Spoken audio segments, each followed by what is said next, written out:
ಮುಂದಿನ ಇಲ್ಲಿ ಚುನಾವಣೆಯಲ್ಲಿ ಅಂದಾಜು 150ಕ್ಕಿಂತಲೂ ಹೆಚ್ಚು ಸೀಟನ್ನು ಗೆಲ್ಲೋದ್ರ ಮುಖಾಂತರ ಭಾರತೀಯ ಜನತಾ ಪಾರ್ಟಿ ಸರ್ಕಾರ ಕರ್ನಾಟಕದಲ್ಲಿ ಮತ್ತೊಮ್ಮೆ ತನ್ನ ಶಕ್ತಿಯನ್ನು ಸಾಬೀತುಪಡಿಸ್ತಾ ಇದೆ. ಸೊ ಒಟ್ಟಾರೆಯಾಗಿ ನೀವು BJP ರಾಜ್ಯಾಧ್ಯಕ್ಷ ಆಗಲಿಕ್ಕೆ ಪ್ರಯತ್ನ ಪಡ್ತಿಲ್ಲ? 100ಕ್ಕೆ 100ರಷ್ಟು ನಾವು ಪ್ರಯತ್ನ ಪಡ್ತಿಲ್ಲ ಮತ್ತು ಪಡೋದಿಲ್ಲ. ಯಾಕಂದರೆ ಪ್ರತಿಪಕ್ಷವಾಗಿ ಕೆಲಸ ಮಾಡ್ತಾ ಇಲ್ಲ, BJP ಬರೀ ಕಚ್ಚಾಡ್ತಿದೆ ಅನ್ನೋದು ಜನರ ಆಕ್ಷೇಪ. ನಾ ಹೇಳ್ತಾ ಇದ್ದೀವಿ, ಒಟ್ಟಾರೆ ಕಣ್ಣಿಗೆ ಏನು ಕಾಣ್ತಿದ್ದು ಕಾಮಾಲಿ ಕಣ್ಣಿಗೆಲ್ಲ ಹಸಿರು ಅನ್ನೋ ಥರ ಇವತ್ತಾಗಿದೆ. ಹಿಂದೆ ನಿಮಗೆ ಒಂದ್ಸಲ ಕಾಂಗ್ರೆಸ್ನವರು ಅಪ್ರೋಚ್ ಮಾಡಿದಂತೆ, ನಿಜನದು? 100ಕ್ಕೆ 100 ಸುಳ್ಳು. ಮುರುಗೇಶ್ ನಿರಾಣಿ ಹಿಂದೂ BJP, ಇವತ್ತು BJP, ಮುಂದೆ BJP. ನಮಸ್ಕಾರ, ವಾರ್ತಾ ಭಾರತೀಯ ವೀಕ್ಷಕರಿಗೆ ಈ ವಿಶೇಷ ಕಾರ್ಯಕ್ರಮಕ್ಕೆ ಸ್ವಾಗತ. ವಾರ್ತಾ ಭಾರತೀಯ ಜೊತೆಗೆ ಈಗ ಮಾಜಿ ಸಚಿವರು, ಉದ್ಯಮಿ ಮುರುಗೇಶ್ ನಿರಾಣಿ ಅವರಿದ್ದಾರೆ. ಇತ್ತೀಚೆಗೆ ರಾಜ್ಯ BJP ನಡೀತಿರುವಂತಹ ಬೆಳವಣಿಗೆಗಳು ಮತ್ತು ರಾಜ್ಯ BJP ಅಧ್ಯಕ್ಷ ಸ್ಥಾನಕ್ಕೆ ಸ್ವತಃ ನಿರಾಣಿ ಅವರು ಹೆಸರು ಕೇಳಿ ಬರ್ತಾ ಇದೆ. ಹಾಗಾಗಿ ಈ ವಿದ್ಯಮಾನಗಳ ಬಗ್ಗೆ ನಿರಾಣಿ ಅವ್ರ ಜೊತೆ ಮಾತಾಡ್ತೀನಿ. ಅದಕ್ಕೂ ಮೊದಲು ನಿಮ್ಮಲ್ಲಿ ಒಂದು ಮನವಿ, ವಾರ್ತಾ ಭಾರತೀಯ ಯೂಟ್ಯೂಬ್ ಚಾನಲನ್ನು, ಫೇಸ್ಬುಕ್ಕನ್ನು, ಇನ್ಸ್ಟಾಗ್ರಾಮನ್ನು ನೀವು ಇನ್ನೂ ಸಬ್ಸ್ಕ್ರೈಬ್ ಮಾಡಿಲ್ಲ ಅಂದರೆ ಮೊದಲು ಸಬ್ಸ್ಕ್ರೈಬ್ ಮಾಡಿ, ಸ್ವತಂತ್ರ ಪತ್ರಿಕೋದ್ಯಮವನ್ನು ಬೆಂಬಲಿಸಿ. ನಾನು ಧರಣೀಶ್ ಪುಗ್ನಕೆರೆ. ಈಗ ಸಂದರ್ಶನವನ್ನು ಶುರು ಮಾಡ್ತೀನಿ. ಮುರುಗೇಶ್ ನಿರಾಣಿ ಅವರೇ, ಕಾರ್ಯಕ್ರಮಕ್ಕೆ ಸ್ವಾಗತ. ನಮಸ್ಕಾರ ಧರಣೀಶ್. ಈಗ ರಾಜ್ಯದಲ್ಲಿ BJP ಅಧಿಕಾರದಲ್ಲಿ ಇಲ್ಲ, ಬಟ್ ಜಗಳಕ್ಕೆ, ಕಿತ್ತಾಟಕ್ಕೆ, ಆಂತರಿಕ ಕಲಹಕ್ಕೆ ಏನೇನೂ ಕಡಿಮೆ ಇಲ್ಲ. ಯಾಕೆ ಹಿಂಗಾಗ್ತಿದೆ ನೋಡಿ, ಸ್ಮಾಲ್ ಈಸ್ ಸ್ಮಾರ್ಟ್ ಅಂತ ಹೇಳ್ತಾ ಇದ್ದಾರೆ. ಯಾವ ಚಿಕ್ಕದಿರ್ತದೆ ಅದು ಸುಂದರವಾಗಿ ಅಂದವಾಗಿರ್ತದೆ ಅಂತ. ಇದು ನಮ್ಮದು ಭಾಳಷ್ಟು ವಿಶಾಲವಾಗಿ ಬೆಳೆದಿದೆ. ನಮ್ಮ ಭಾರತ ದೇಶದಲ್ಲಿ ಭಾರತೀಯ ಜನತಾ ಪಾರ್ಟಿಯ ಸಕ್ರಿಯ ಸದಸ್ಯರ ಸಂಖ್ಯೆ 10 ಕೋಟಿಗೆ ದಾಟಿದೆ. ಕರ್ನಾಟಕ ರಾಜ್ಯದಲ್ಲಿ ಸಕ್ರಿಯ ಸದಸ್ಯರ ಸಂಖ್ಯೆ 1 ಕೋಟಿಗಿಂತಲೂ ಹೆಚ್ಚು ಜನ ನಾವು ಭಾರತೀಯ ಜನತಾ ಪಾರ್ಟಿಯಲ್ಲಿ ಕಾರ್ಯಕರ್ತರಿದ್ದೇವೆ. ಇದರಿಂದ ನಮ್ಮ ಮನೆ ಭಾಳ ದೊಡ್ಡದಾಗಿದೆ, ವಿಶಾಲವಾಗಿದೆ. ಒಂದೇ ತಾಯಿ ಮಕ್ಕಳು, ಒಂದೇ ರಕ್ತ ಹಂಚ್ಕೊಂಡು ಹುಟ್ಟಿದಂಥವ್ರಿಗೇ ಭಿನ್ನಾಭಿಪ್ರಾಯಗಳು ಬರ್ತಾ ಇದೆ. ಆ ಎಲ್ಲ ಹಿನ್ನೆಲೆಗಳಲ್ಲಿ ನಮ್ಮ ಪಕ್ಷದಲ್ಲಿ ಇವತ್ತಿನ ದಿವಸ ಕರ್ನಾಟಕದ ಮಟ್ಟಿಗೆ ಇವತ್ತು ನಮ್ಮ ಸ್ವಲ್ಪ ಡಿಸ್ಟರ್ಬೆನ್ಸ್ ಇದೆ, ಅಸಮಾಧಾನ ಇದೆ, ಒಬ್ರಿಗೊಬ್ರಿಗೆ ಆಗ್ತಾಯಿಲ್ಲ. ಅದಾದ ಮಟ್ಟಿಗೆ ನಾವು ಭಾರತೀಯ ಜನತಾ ಪಾರ್ಟಿ ಮುಗಿದೇ ಹೋಯಿತು ಕರ್ನಾಟಕದಲ್ಲಿ ಅನ್ನುವಂಥದ್ದನ್ನೇ ನಾವು ಒಪ್ಪೋದಿಲ್ಲ. ಅದರ ಬರುವಂಥ ದಿವಸದಲ್ಲಿ ಮತ್ತೆ ನಮ್ಮ ರಾಜ್ಯ ಮತ್ತು ರಾಷ್ಟ್ರೀಯ ನಾಯಕರ ಮಾರ್ಗದರ್ಶನದಲ್ಲಿ ಮತ್ತು ಪಿನಿಕ್ ಸಂಖ್ಯೆಯಂತೆ ಎದ್ದು ಬಂದು ಮುಂದಿನ ಇಲ್ಲಿ ಚುನಾವಣೆಯಲ್ಲಿ ಅಂದಾಜು 150ಕ್ಕಿಂತಲೂ ಹೆಚ್ಚು ಸೀಟನ್ನು ಗೆಲ್ಲೋದ್ರ ಮುಖಾಂತರ ಭಾರತೀಯ ಜನತಾ ಪಾರ್ಟಿ ಸರ್ಕಾರ ಕರ್ನಾಟಕದಲ್ಲಿ ಮತ್ತೊಮ್ಮೆ ತನ್ನ ಶಕ್ತಿಯನ್ನು ಸಾಬೀತುಪಡಿಸ್ತಾ ಇದೆ. ನೋಡಿ, ನೀವೇ ಹೇಳಿದ್ರಿ ಫಿನಿಕ್ಸ್ ಹಕ್ಕಿ ರೀತಿಯಲ್ಲಿ ನಾವು ಎದ್ದು ಬರ್ತೀವಿ ಅಂತ. ಆರಂಭದಿಂದಲೂ ಆ ಥರದ ಯಾವ ಲಕ್ಷಣವನ್ನು ತೋರಿಲ್ಲ. ಈಗ ಫಾರ್ ಎಕ್ಸಾಂಪಲ್, ಮೊದಲು ವಿರೋಧ ಪಕ್ಷದ ನಾಯಕನನ್ನು ಆಯ್ಕೆ ಮಾಡಲಿಕ್ಕೆ ಇಷ್ಟೆಲ್ಲ ನೀವು ಬಲಾಢ್ಯ ಪಕ್ಷ, ಪ್ರಭಾವಿ ಹೈಕಮಾಂಡ್ ಅಂತಿದ್ರು, 6 ತಿಂಗಳಾಯಿತು. ಆಮೇಲೆ ರಾಜ್ಯಾಧ್ಯಕ್ಷರ ನೇಮಕ ಮಾಡಲಿಕ್ಕೆ ತಡ ಆಯಿತು. ಈಗ ಸಮಸ್ಯೆ ಇಷ್ಟೊಂದು ಏನೋ ಒಂಥರ ವಿಪರೀತ ಅಂತ ಅನ್ನಿಸ್ತಾ ಇದೆ, ತಡ ಆಗ್ತಾ ಇದೆ. ಇಲ್ಲ ಧರ್ನೇಶ್, ಏನಿದೆ ರಾಜಕಾರಣದಲ್ಲಿ ನಾವು ಇಮ್ಮಿಡಿಯೇಟಾಗಿ ಡಿಸಿಷನ್ ತೊಗೊಳ್ಳಿಕ್ಕೆ, ಇದು ಭಾಳ ವಿಶಾಲವಾಗಿರುವಂಥ ದೇಶ. ನಮ್ಮ ದೇಶದ 140 ಕೋಟಿ ಜನರನ್ನು ಒಂದು ಪ್ರತಿನಿಧಿಸುವಂಥ ಸರ್ಕಾರ ನಮ್ಮ ದೇಶದಲ್ಲಿ ಇರ್ತಾ ಇರೋದ್ರಿಂದ ಕರ್ನಾಟಕದಲ್ಲಿ ಆಗ್ತಿರುವಂಥ ಬೆಳವಣಿಗೆಗಳು ತಮ್ಮ ಲೆವೆಲ್ದಲ್ಲೇ ಸರಿಪಡಿಸ್ಕೊಂಡು ಮುಂದೆ ಬರ್ತಾರೆ ಅನ್ನೋಂಥ ವಿಶ್ವಾಸ ನಮ್ಮ ರಾಷ್ಟ್ರೀಯ ನಾಯಕರಲ್ಲಿ ಇತ್ತು. ಇವತ್ತಿನ ದಿವಸದಲ್ಲಿ ಅದು ಸರಿ ಆಗ್ತಾ ಇಲ್ಲ ಅನ್ನುವಂಥ ಎಲ್ಲ ರಿಪೋರ್ಟ್ಗಳನ್ನು ರಾಷ್ಟ್ರೀಯ ನಾಯಕರು ರಾಜ್ಯ ನಾಯಕರಿಂದ ತೆಗೆದುಕೊಂಡಿದ್ದಾರೆ, ತಮ್ಮ ಮೂಲಗಳಿಂದ ಅವ್ರು ತೆಗೆದುಕೊಂಡಿದ್ದಾರೆ. ಬರುವಂಥ ಸ್ವಲ್ಪ ದಿವಸದಲ್ಲಿ ಈ ಅಸಮಾಧಾನದ ಹೊಗೆಯನ್ನು ಸಂಪೂರ್ಣವಾಗಿ ಸರಿ ಮಾಡಿ ಮತ್ತೆ ಹೊಸದಾಗಿ ಒಂದು ಭಾರತೀಯ ಜನತಾ ಪಾರ್ಟಿಯನ್ನು ಗ್ರಾಮ ಮಟ್ಟದಲ್ಲಿ ಕಟ್ಟಕಡೆ ಮನುಷ್ಯನೂ ಸಹಿತ ಈ ಪಕ್ಷದಲ್ಲಿ ಸೇರಿಸ್ಕೊಂಡು ಒಂದು ಹೊಸದಾಗಿ ಒಂದು ಚೈತನ್ಯ ಬರುವ ಥರ ಈ ಪಕ್ಷವನ್ನು ಹಿರಿಯರ ಮಾರ್ಗದಲ್ಲಿ ಆಗ್ತಾಯಿದೆ. ನೀವು ಯಾವ ಬಣ? ನಾವು ಯಾವ ಬಣನೂ ಅಲ್ಲ, ಭಾರತೀಯ ಜನತಾ ಪಾರ್ಟಿ ಪಕ್ಷದ ಬಣ. ಅದೇ ಭಾರತೀಯ ಜನತಾ ಪಕ್ಷದಲ್ಲೇ 3-4 ಬಣಗಳಿದಾವಲ್ಲ, ಅದರಲ್ಲಿ ನೀವು ಯಾವ ಬಣ? ಆ ಥರ ಏನಿಲ್ಲ, ಸ್ವಲ್ಪ ಅಸಮಾಧಾನ ಇದೆ. ಇವತ್ತು ಇರುವಂಥವ್ರು ಒಂದು 2-3 ಕಡೆದಿಂದ ಸ್ವಲ್ಪ ಅಸಮಾಧಾನ ಇರುವಂಥದ್ದನ್ನು ನಾನು ಅಲ್ಗಳೆದಲ್ಲ. ನಾನು ಒಂದು ಅಂದ್ಕೊಳ್ತೀನಿ, ನೀವು ಈ ಪಂಚಮಸಾಲಿ ಹೋರಾಟಕ್ಕೆ ಸಂಬಂಧಪಟ್ಟಂತೆ ನಿಮ್ಮ ಮತ್ತು ಬಿಜಾಪುರ ಶಾಸಕ ಬಸವನಗೌಡ ಪಾಟೀಲ್ ಯತ್ನಾಳ್ ಅವ್ರ ನಡುವೆ ನಡೆದಂತಹ ಕಲಹ ಅಥವಾ ಮಾತುಕತೆ ವಾಗ್ಯುದ್ಧ ಇವನ್ನೆಲ್ಲ ನೋಡಿದ್ರೆ ನೀವು ಮೋಸ್ಟ್ಲಿ ಅವ್ರ ಬಣ ಅಲ್ಲ ಅಂತ ಅದೊಂದು ಮಾತ್ರ ಅನ್ಕೋಬಲ್ಲೆ, ಉಳಿದಂತೆ ಯಾವ ಬಣ ಅಂತ ಗೊತ್ತಿಲ್ಲ. ಇಲ್ಲ ರೀ, ನಾವು ಇಬ್ಬರು ಒಂದೇ ಜಿಲ್ಲೆದವರು, ನಾವು ಸಹಿತ ಒಟ್ಟಿಗೆ ಬಂದಿರೋಂಥವ್ರು. ನನಗಿಂತ ರಾಜಕಾರಣದಲ್ಲಿ ವಯಸ್ಸಲ್ಲಿ ಬಿಜಾಪುರದವ್ರು ಹಿರಿಯರು, ಅದ್ರ ಬಗ್ಗೆ ನಾನು ನಿರಾಧಾರ ಮಾಡ್ತಾ ಇಲ್ಲ. ಮತ್ತು ಇಲ್ಲಿನೂ ಸಹಿತ ಗೊತ್ತಿರುವಂಥ ರಾಜ್ಯಾಧ್ಯಕ್ಷ ಪಾಟೀಲ್ ಯತ್ನಾಳ್ ಅಂತ ಹೇಳಿ ಹೇಳ್ತೇನೆ, ಅದೇನು ದೊಡ್ಡ ಸಮಸ್ಯೆ ಇದೆ. ನಾವು ಒಂದೇ ಪಕ್ಷದಲ್ಲಿರುವಂಥವ್ರು, ಒಂದೇ ಸಮಾಜದಲ್ಲಿರುವಂಥವ್ರು, ಹೆಚ್ಚಾಗಿ ಒಂದೇ ಜಿಲ್ಲೆದವರು. ನಾವು ಅಲ್ಲಿರುವಂಥದ್ದು ಏನಿದೆ, ಹಿರಿಯರಾದಂಥ ಬಸವನಗೌಡ ಪಾಟೀಲ್ ಯತ್ನಾಳ್ ಅವರು ಸಾಕಷ್ಟು ರಾಜಕಾರಣದಲ್ಲಿ ಅನುಭವ ಇರುವಂಥದ್ದು ಮತ್ತು ಅವರು ಪಕ್ಷಕ್ಕಾಗಿ ಕೆಲಸ ಮಾಡಿದ್ದಾರೆ. ಆದರೆ ಒಬ್ಬೊಬ್ಬರ ಸ್ವಭಾವ ಒಂದೊಂದು ಕಡೆ ಬೇರೆ ಇರ್ತದೆ. ನಾವು ಅಂದ್ಕೊಂಡಂಗೆ ಅವ್ರು ಮಾತಾಡಬೇಕಂತ ಅನ್ನೋಂಥದ್ದು ಆಗಲಿಕ್ಕಿಲ್ಲ. ಈಗಿದ್ದಂಥವ್ರು ರಾಜ್ಯಾಧ್ಯಕ್ಷರಾದಂಥ ವಿಜೇಂದ್ರ ಅವರು ಸಹಿತ ನಮ್ಮ ನಿರೀಕ್ಷೆಗೆ ತಕ್ಕಂತೆ ಅವ್ರು ಕೆಲಸ ಮಾಡಲಿಕ್ಕೆ, ನಮ್ಮ ಅಪೇಕ್ಷೆಗೆ ತಕ್ಕಂತೆ ಅವ್ರಿಗೆ ಇರಲಿಕ್ಕೆ ಆಗಲಿಲ್ಲ. ಎಲ್ಲರೂ ಮನುಷ್ಯರಿಂದ ಸ್ವಭಾವಕ್ಕೆ ಬೇರೆ ಬೇರೆ ಆಗ್ತಾಯಿದೆ. ಅದನ್ನು ನಾವು ಹೇಳುವಂಥದ್ದು ಅವ್ರಿಗೆ ಸಣ್ಣ ಸಣ್ಣ ಭಿನ್ನಾಭಿಪ್ರಾಯನೇ ಇವತ್ತು ದೊಡ್ಡದಾಗಿ ಬರ್ತಾಯಿದೆ. ಮೇಲಿನ ನಾಯಕರು ಸಹಿತ ಇಬ್ಬರಿಗೂ ತಿಳಿಯುವಂಥ ಕೆಲಸವನ್ನು ಮಾಡ್ತಾಯಿದ್ದಾರೆ. ಅಲ್ಲಿ ಏನು ನಡೀತಾ ಇದೆ ಅದಕ್ಕಿಂತಲೂ ಹೆಚ್ಚಾಗಿ ಮೀಡಿಯಾದಲ್ಲಿ ಇಲ್ಲ ಸಲ್ಲದ ಮಾಹಿತಿಗಳು ಇಲ್ಲಿ ಹೊರಗಡೆ ಬರ್ತಾಯಿದೆ. ಆದರೆ ಯಾರ ಜೊತೆಗೂ ನಾವು ಇವತ್ತು ಅಲ್ಲಿ ಏನು ನಡೀತಿದೆ ಅದನ್ನೇ ಹೇಳಿ. ಅಲ್ಲ, ಅಲ್ಲಿ ಏನೂ ನಡೀತಾನೆ ಇಲ್ಲ. ಇನ್ನೂ ಅವ್ರು ಕರೆದು 1 to 1 ಮಾತಾಡೇ ಇಲ್ಲ. ಆ ಮಾತಾಡೋ ಕೂಸುಟ್ಟಕ್ಕಿಂತ ಮೊದಲನೇ ಕುಲಾಯಿ ಹೊಲಿಸ್ಕೊಂಡು ಶುಕ್ರವಾರ ಒಳಗಾಗಿ ಹೊಸ ರಾಜ್ಯಾಧ್ಯಕ್ಷ ನೇಮಿಸ್ತಾರೆ, ಈ ಥರ ಆಗಿಬಿಡ್ತಾಯಿದೆ, ಈ ಥರ ಆಗಿಬಿಡ್ತಾಯಿದೆ, ಇವ್ರ ಮನೆಗೆ ಹೋಗ್ಬಿಡ್ತಾರೆ, ಇವ್ರದ್ದು ಇದನ್ನು ಮಾಡ್ತಾರೆ ಅನ್ನೋಂಥದ್ದು ಎಲ್ಲಿಂದ ಬರ್ತಾಯಿದೆ? ಮೀಡಿಯಾಗಳಿಂದ ಬರ್ತಾಯಿದೆ. ಅಲ್ಲಿ ನೀವು ಪೂರ್ತಿ ಒಂದು ಸ್ವಲ್ಪ ವಿಶೇಷವಾಗಿ ಕೇಳಿ, ಯಾರಿಗೆ ಡಿಸಿಷನ್ ಮೇಕರ್ ಇರುವಂಥವ್ರು ಯಾರಿಗೆ ಅಪಾಯಿಂಟ್ಮೆಂಟ್ ಕೊಟ್ಟು ಈ ಉತ್ತರವನ್ನು ಹೇಳಿದ್ದಾರೆ. ನಾವು ಇಂಥ ದಿವಸ ಮುಂದುವರಿಸ್ತೀವಿ ಅಥವಾ ಬದಲಾವಣೆ ಮಾಡ್ತೀವಿ, 3ನೇ ವ್ಯಕ್ತಿನ ತರ್ತೀವಿ ಅನ್ನೋಂಥದ್ದು ಯಾರಾದ್ರೂ ಹೇಳಿರುವಂಥದ್ದು ಬೇಕಲ್ಲ. ಸ್ಪಷ್ಟಪಡಿಸ್ಬಿಡಿ. ನನಗೊಂದು ಮಾಹಿತಿ ಇದೆ, ನೀವು ಅಮಿತ್ ಶಾ ಅವರನ್ನು ಭೇಟಿ ಮಾಡಿದಿರಿ ಅಂತ. ಇಲ್ಲ, 100% ಈ ವಿಷಯದಲ್ಲಿ ನಾನು 2-3 ತಿಂಗಳಲ್ಲಿ ಅಮಿತ್ ಶಾಜಿ ಇರ್ಬೋದು, ರಾಷ್ಟ್ರೀಯ ಅಧ್ಯಕ್ಷ ಇರ್ಬೋದು, ಭೇಟಿ ಮಾಡಿಲ್ಲ. ನಾನು ಅವ್ರಿಗೆ ಇದನ್ನು ಮನವಿನೂ ಮಾಡಿಲ್ಲ. ಈ ಏನು ಟಾಪ್ 4 ಏನಿದಾರಲ್ಲ, ಪ್ರೈಮ್ ಮಿನಿಸ್ಟರ್ ಇರ್ಬೋದು, HM ಅವ್ರು ಇರ್ಬೋದು, ರಾಷ್ಟ್ರೀಯ ಅಧ್ಯಕ್ಷ ಇರ್ಬೋದು, ಸಂತೋಷ್ ಇರ್ಬೋದು, ಒಂದು ಯಾವುದೇ ರೀತಿಯಿಂದ ಅವರಿಗೆ ಭೇಟಿ ಆಗಲಿಕ್ಕೆ ಸಮಯವನ್ನು ಕೇಳಿಲ್ಲ. ಯಾಕಂದ್ರೆ ಆ ಸಂದರ್ಭನೇ ಇಲ್ಲ. ಈಗಾಗಲೇ ಒಬ್ಬರು ಸಿಟ್ಟಿಂಗ್ ರಾಜ್ಯ ಅಧ್ಯಕ್ಷರು ಇರ್ತಾ ಇರೋದ್ರಿಂದ ಮತ್ತೊಂದು ರಾಜ್ಯಾಧ್ಯಕ್ಷರ ಬಗ್ಗೆ ಕೇಳುವಂಥದ್ರ ಬಗ್ಗೆ ಪ್ರಶ್ನೆ ಉದ್ಭವ ಆಗೋದಿಲ್ಲ. ಅದು ಯಾವಾಗಲೂ ಇದ್ದಂಗೆ ಓಕೆಪ್ಪ ನೀವೇನೋ ಬದಲಾವಣೆ ಮಾಡಿದ್ರೆ ನನಗೆ ಅವಕಾಶ ಮಾಡಿಕೊಡಿ ಅಂತ ಕೇಳೋದು. ಅದು ನೋಡಿ, ಇಲ್ಲಿವರೆಗೂ ನಮ್ಮ ರಾಜ್ಯ ಮತ್ತು ರಾಷ್ಟ್ರೀಯ ನಾಯಕರು ನಮ್ಗೆ ಏನೇನು ಜವಾಬ್ದಾರಿ ಮಂತ್ರಿ ಮಾಡಿರುವಂಥದ್ದು ಇರ್ಬೋದು, ಜಿಲ್ಲಾಧ್ಯಕ್ಷ ಮಾಡಿರುವಂಥದ್ದು ಇರ್ಬೋದು ಮತ್ತು ರಾಜ್ಯ ಉಪಾಧ್ಯಕ್ಷ ಮಾಡಿರುವಂಥದ್ದು ಇರ್ಬೋದು, ನಮ್ಮ ಅನುಭವ ಮತ್ತು ಇದು ನಿಭಾಯಿಸಬಲ್ಲ ಇವನು ಅನ್ನುವಂಥದ್ರ ಮೇಲಿಂದಲೇ ಅವ್ರು ಮಾಡಿದ್ದಾರೆ. ಅದನ್ನು ನಾವು ನಿಭಾಯಿಸ್ಕೊಂಡು ಹೊಂಟಿದ್ವಿ. ಯಾಕಂದರೆ ಮುರುಗೇಶ್ ನಿರಾಣಿ 35 ವರ್ಷದಿಂದ ಭಾರತೀಯ ಜನತಾ ಪಾರ್ಟಿಯಲ್ಲಿ ಒಬ್ಬ ಸಾಮಾನ್ಯ ಕಾರ್ಯಕರ್ತನ ಕೆಲಸ ಮಾಡ್ತಾಯಿದ್ವಿ. ಯಾವುದೇ ಸಂದರ್ಭದಲ್ಲಿ ಪಕ್ಷವನ್ನು ಬದಲಾವಣೆ ಮಾಡಿಲ್ಲ. ನಾವು ಗೆದ್ದರು ಮತ್ತು ಸೋತರು ಸಹಿತ ನಾವು ಇಲ್ಲೇ ಇದ್ದೀವಿ. ಯಾರೇ ನಮಗೆ ಒಂದು ಜವಾಬ್ದಾರಿಯನ್ನು ಕೊಟ್ಟಾಗ ಭಾಳಷ್ಟು ಅಧಿಕಾರ ಕೊಟ್ಟಾಗ ಒಂದು ಸಂತೋಷ ಪಡೋದು, ಅವ್ರನ್ನ ಹೊಗಳೋದು, ಯಾವಾಗ ಅಧಿಕಾರವನ್ನು ಕೊಟ್ಟಿಲ್ಲ ಆ ಟೈಮ್ದಲ್ಲಿ ಅವ್ರ ಬಗ್ಗೆ ಕೆಟ್ಟದಾಗ ಮಾತಾಡೋದು ಅದು ನಮ್ಮ ಸ್ವಭಾವ ಅಲ್ಲ. ಯಾಕಂದರೆ ಇದು 224 ಜನರಲ್ಲಿ 120 ಜನ ನಾವು MLA ಆಗಿದ್ದೀವಿ. ಅಲ್ಲಿ ಮಂತ್ರಿ ಮಾಡುವಂಥದ್ದು ಎಷ್ಟು ಮಂದಿಗೆ 32-33 ಮಂದಿಗೆ ಮಾತ್ರ ಅವಕಾಶಗಳು ಅಲ್ಲಿರ್ತಾ ಇದೆ. ಒಂದು ಸಂದರ್ಭದಲ್ಲಿ ನನಗೆ ಅವಕಾಶ ಸಿಕ್ಕಿರ್ಬೋದು, ಒಂದು ಸಂದರ್ಭದಲ್ಲಿ ಅವಕಾಶ ಸಿಕ್ಕಿರದೇ ಇರ್ಬೋದು. ಆ ಸಂದರ್ಭದಲ್ಲಿ ನಾವು ಒಂದೇ ಥರ ಕಾನ್ಸ್ಟೆಂಟಾಗಿ ಭಾರತೀಯ ಜನತಾ ಪಾರ್ಟಿಯ ಒಬ್ಬ ಸಾಮಾನ್ಯ ಕಾರ್ಯಕರ್ತನಾಗಿದ್ದರೆ ನಮಗೇನು ಡಿಸಿಷನ್ ಮೇಕರ್ಸ್ ಇದ್ದಾರಲ್ಲ, ಮುರುಗೇಶನ ಯಾರು ಅನ್ನೋಂಥದ್ದು ಅವ್ರಿಗೆ ಗೊತ್ತಿದೆ. ಅವ್ರ ಸಂದರ್ಭ ಬಂದಾಗ ಅದನ್ನು ಸೂಕ್ತವಾದ ಸಂದರ್ಭದಲ್ಲಿ ಸೂಕ್ತವಾದ ನಿರ್ಣಯವನ್ನು ಅವ್ರು ಮಾಡ್ತಾರೆ.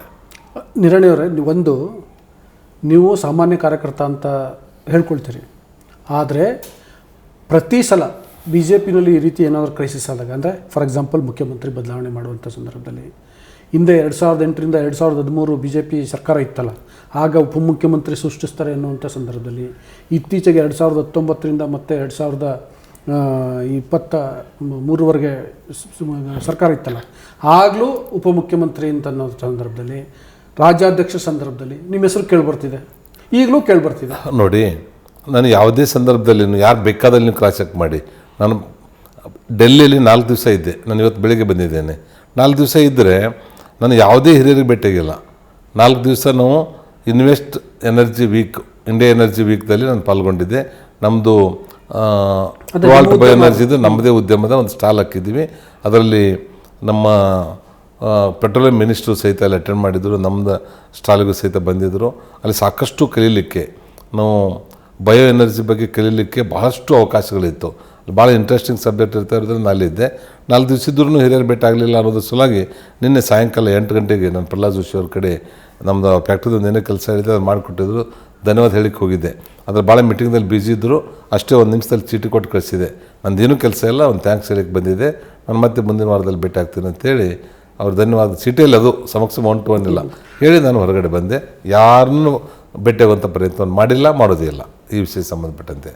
ಸೊ ಒಟ್ಟಾರೆಯಾಗಿ ನೀವು BJP ರಾಜ್ಯಾಧ್ಯಕ್ಷ ಆಗಲಿಕ್ಕೆ ಪ್ರಯತ್ನ ಪಡ್ತಿಲ್ಲ? 100ಕ್ಕೆ 100ರಷ್ಟು ನಾನು ಪ್ರಯತ್ನ ಪಡ್ತಿಲ್ಲ ಮತ್ತು ಪಡೋದಿಲ್ಲ. ಯಾಕಂದರೆ ಮುರುಗೇಶ್ ನಿರಾಣಿ ಯಾರು ಅನ್ನುವಂಥದ್ದು ಎಲ್ಲ ರಾಜ್ಯದ ರಾಷ್ಟ್ರೀಯ ಮತ್ತು ಪರಿವಾರದ ಹಿರಿಯರು ನಮ್ಗೆ ಗೊತ್ತು. ಯಾಕಂದರೆ ನಿನ್ನೆ ಮೊನ್ನೆ ಬಂದಿದ್ರೆ ಅದು ಏನಪ್ಪ ಅನ್ನೋವಂಥದ್ದಿತ್ತು. 35 ವರ್ಷದಿಂದ ಸತತವಾಗಿ ನಾನು ಬೇರೆ ಬೇರೆ ಜವಾಬ್ದಾರಿ ನಿರ್ವಹಿಸಿದ ಕೆಲಸ ಮಾಡಿದ್ದೇನೆ. ಒಂದು ಜಿಲ್ಲಾಧ್ಯಕ್ಷ. ಈಗ ನೀವೇ ಹೇಳೋ ಪ್ರಕಾರ 35 ವರ್ಷದಿಂದ ಕೆಲಸ ಮಾಡ್ತಿದ್ದೀರಿ ಅಂತಂದರೆ ನನ್ನ ಎಕ್ಸ್ಪೀರಿಯನ್ಸ್ನ, ನನ್ನ ಅನುಭವನ ಮತ್ತು ಪಕ್ಷಕ್ಕೆ ಮಾಡಿರುವಂಥ ಕೆಲಸನ ಪರಿಗಣಿಸಿ ನನಗೆ ಅವಕಾಶ ಕೊಡಿ ಅಂತ ಕೇಳೋದ್ರಲ್ಲಿ ತಪ್ಪೇನಿದೆ? ಇಲ್ಲ ರೀ, ಕೇಳ್ತಿದ್ದೀರಾ? ನಮ್ಮದೊಂದು ಕುಟುಂಬ, ನಮ್ಮೊಂದು ಕುಟುಂಬದಲ್ಲಿ ನಮ್ಮ ಮಕ್ಕಳು ಇರ್ತಾರೆ, ಬ್ರದರ್ಸ್ ಇರ್ತಾರೆ, ಮತ್ತೊಬ್ಬರು ಇರ್ತಾರೆ. ಅವ್ರು ಯಾವುದ್ರಲ್ಲಿ ಕೆಪೇಬಲ್ ಅದ ಅನ್ನೋದಂಥದ್ದು ಮನೆಯ ಯಜಮಾನಿಗೆ, ಕ್ಯಾಪ್ಟನ್ ಆಫ್ ದ ಫ್ಯಾಮಿಲಿ ಅವ್ನು ಗೊತ್ತಿರ್ತದೆ. ಅವ್ರುಗಳ ಜವಾಬ್ದಾರಿನ ಹಂಚ್ಕೊಡ್ತಾರೆ. ಆ ಜವಾಬ್ದಾರಿ ಹಂಚ್ಕೊಡುವಂಥದ್ದು ಹಿಂದೂ ಮಾಡಿದರೆ ಮುಂದೆ ಮಾಡ್ತಾರೆ ಅನ್ನೋಂಥ ವಿಶ್ವಾಸ ಇದೆ. ಅದು ಸಲ ನನಗಿಂತ ಜವಾಬ್ದಾರಿನ ಕೊಡೋದು ಕೇಳುವಂಥದ್ದು ಭಾಳ ಸಂತನ ಅಂತ ನನ್ನ ಭಾವನೆ. ಈಗ ಹಿಂದೆ ನೀವು ಯಡಿಯೂರಪ್ಪ ಅವ್ರ ಜೊತೆಗೂ ಕೆಲಸ ಮಾಡಿದ್ದೀರಿ, ಈಗ ಅವ್ರ ಮಗ ವಿಜಯೇಂದ್ರ ರಾಜ್ಯ BJP ಅಧ್ಯಕ್ಷ. ನಿಮಗೆ ಡಿಫ್ರೆನ್ಸ್ ಏನಂತ ಕಾಣಿಸ್ತಿದೆ? ನೋಡಿ, ಭಾಳಷ್ಟು ಡಿಫ್ರೆನ್ಸ್ ಇದೆ. ಯಡಿಯೂರಪ್ಪನವರು ಭಾಳ ಮೆಚ್ಯೂರ್ಡ್ ಪಾಲಿಟಿಷಿಯನ್ನು ಮತ್ತು ಭಾಳ ಕಷ್ಟದಲ್ಲಿ ಪಕ್ಷವನ್ನು ಅನಂತಕುಮಾರ್ ಅವರು ಸೇರಿಕಟ್ಟಿರುವಂಥದ್ದು.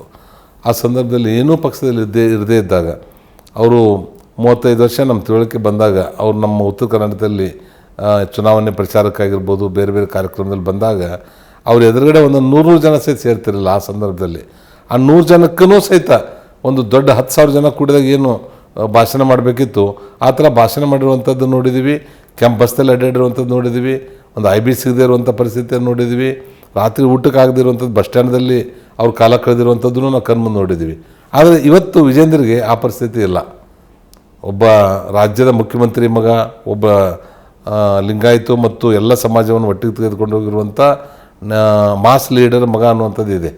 ಅವಾಗ ವಿಜೇಂದ್ರ ಅನ್ನೋಕ್ಕಿಂತ ಮೊದಲು ಅದು ಯಡಿಯೂರಪ್ಪನವ್ರ ಮಗ ಅನ್ನುವಂಥದ್ದನ್ನು ಅವ್ರಿಗೆ ಬರ್ತಾಯಿದೆ. ಅದು ಒಂದು ಭಾಗ. ಅವರು ಯಡಿಯೂರಪ್ಪನವ್ರ ಗರಡಿ ಮನೆಯಲ್ಲಿ ಭಾಳಷ್ಟು ವರ್ಷ ಟ್ರೈನಿಂಗನ್ನು ಪಡೆದು ಎಲ್ಲ ಕಡೆ ಅಡ್ಡಾಡಿ ಸುತ್ತಾಡಿ ಒಂದು ಪಕ್ಷವನ್ನು ಸಂಘಟನೆ ಮಾಡಲಿಕ್ಕೆ ಪ್ರಯತ್ನವನ್ನು ಮಾಡ್ತಾಯಿದ್ದಾರೆ. ಆದರೆ ಇಬ್ಬರಿಗೆ ಹೋಲಿಸುವಂಥದ್ದು ಇವತ್ತಿನ ವಯಸ್ಸಿನ ಅನುಭವದ ಆಧಾರದ ಹಿನ್ನೆಲೆಯಲ್ಲಿ ಇಬ್ಬರು ಹೋಲಿಕೆ ಮಾಡುವಂಥದ್ದು ಅಷ್ಟು ಸರಿ ಅನಿಸಲ್ಲ. ಓಕೆ, ಈಗ ವಿಜಯೇಂದ್ರ ಬಗ್ಗೆ ಈ ಥರದ್ದೊಂದು ಒಪಿನಿಯನ್ ಇದೆ, ಅದು ನಾನು ನಿಮ್ಮ ಮುಂದೆ ಇಡ್ತೀನಿ. ಏನಂತಂದರೆ ಅವರು ಎಲ್ಲರನ್ನೂ ವಿಶ್ವಾಸಕ್ಕೆ ತೆಗೆದುಕೊಳ್ತಿಲ್ಲ. ನಿರ್ಣಯ ತೆಗೆದುಕೊಳ್ಬೇಕಾದ್ರೆ ಅವರ ಏಕಾಏಕಿ ನಿರ್ಣಯ ತಗೊಳ್ತಾರೆ, ಆಮೇಲೆ ಅದನ್ನು ಜಾರಿ ಮಾಡಿ ಅಂತ ಹೇಳ್ತಾರೆ ಅನ್ನುವಂಥ ಆರೋಪಗಳಿದ್ದಾವೆ. ಅಲ್ಲ, ಈಗಾಗಲೇ ಕೆಲವೊಂದು ಈ ಥರ ಗಮನಕ್ಕೆ ಬಂದಿದ್ದು ಕೋರ್ ಕಮಿಟಿಯಲ್ಲಿ ಚರ್ಚೆ ಮಾಡಿದ್ದಾರೆ. ಆಗಿರುವಂಥ ತಪ್ಪನ್ನು ನಾನು ಮುಂದೆ ಬರುವಂಥ ದಿವಸದಲ್ಲಿ ಮಾಡಲ್ಲ, ಏನೊಂದು ಹರಿಬರಿಯದಲ್ಲಿ ಮಾಡಿದ್ದೀನಿ, ನಾನು ನಿಮ್ಮ ಮಾರ್ಗದರ್ಶನ ತೊಗೊಂಡು ಮುಂದೆ ಹೋಗ್ತೀನಿ ಅನ್ನುವಂಥದ್ದನ್ನು ಕೋರ್ ಕಮಿಟಿಯಲ್ಲಿ ಪ್ರಸ್ತಾಪ ಮಾಡಿದ್ದಾರೆ. ಮತ್ತು ಓಪನ್ ಆಗಿಯೂ ಸಹಿತ ಮೀಡಿಯಾ ಮುಂದೆ ಸಹಿತ ಹೇಳ್ಕೊಂಡಿದ್ದಾರೆ. ಎಲ್ಲ ಹಿರಿಯರು ಸಾಕಷ್ಟು ಜನ ಇದ್ದಾರೆ. ನಾವು ಮಾಡಿರುವಂಥ ತಪ್ಪದು ನನ್ನ ಗಮನಕ್ಕೆ ಬಂದಿದೆ, ಬರುವಂಥ ದಿವಸದಲ್ಲಿ ಆ ರೀತಿ ತಪ್ಪಾಗಲಾರಂತೆ ನಡ್ಕೊಂಡು ಸರಿ ಮಾಡ್ಕೊಂಡು ಹೋಗ್ತೀನಿ ಅನ್ನೋಂಥ ಮಾತನ್ನು ವಿಜೇಂದ್ರ ಅವರು ಹೇಳಿದ್ದಾರೆ. ಕಾಯ್ದು ನೋಡೋಣ.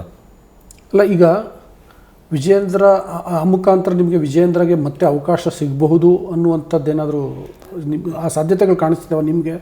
ನೋಡಿ, ಯಾರು ಏನು ಹೇಳಿ ನನಗೆ ಈ ಸೆಂಟ್ರಲ್ ನಮ್ಮ ರಾಷ್ಟ್ರೀಯ BJP ಯಾವ ರೀತಿ ಕೆಲಸ ಮಾಡ್ತಾಯಿದೆ ಅನ್ನುವಂಥದ್ದು ನನಗೆ ಹತ್ತಿರದಿಂದ ಗೊತ್ತಿದೆ.